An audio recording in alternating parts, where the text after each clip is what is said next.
All right, Dr. Nachman, the vaccines are starting to be rolled out for the youngest kids here in the U.S. What would you say to parents who are still undecided about this right now? So first of all, take a deep breath and talk to your child's pediatrician. That's the person who knows the most about the vaccines and the most about you, your child, and your child's health. They're the expert, and that's whose opinion you have to seek.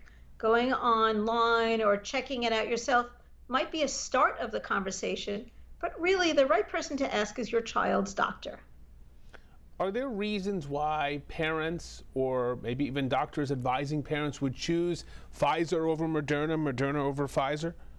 Well, I really think it depends on the schedule. As you know, Pfizer is a 3-dose schedule, Moderna is a 2-dose schedule.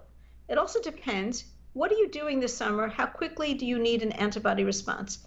If you said to me you're going on that huge vacation and it's the end of August and you want to get your titers up right now, right quickly, perhaps the 2-dose series is appropriate for you.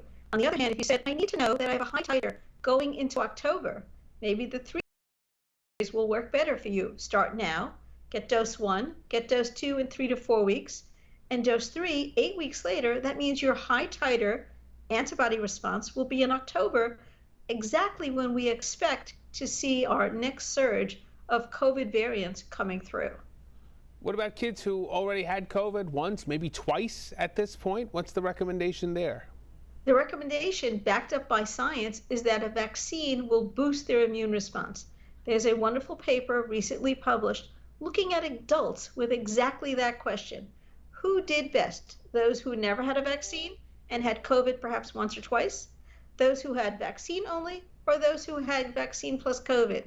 And not surprising, those who had vaccine plus COVID, or COVID first and then vaccine, did the best. So even if your child's had COVID once, or even perhaps twice, there is still going to be a boost to their immune response with the vaccine.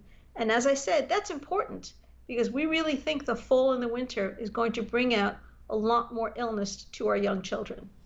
So what do you say to a parent who says, listen, my son or daughter had COVID, came out of it. I now know what to expect from that virus. I don't know what to expect from this, so I'm not getting them vaccinated.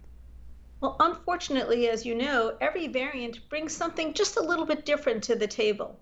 When we had the original strain and the Delta strain, we had a lot of children that wound up in the hospital with the multi-system inflammatory illness. While we're seeing less of that right now with the Omicron variant, that could change. And in fact, the vaccinated youth did not get MIS-C. So there's really a lot of reasons to protect against COVID now and COVID that's coming in the fall. So just because your child had illness, don't expect them to be protected. It's really going to be vaccine, perhaps plus illness, that's really going to keep them safe.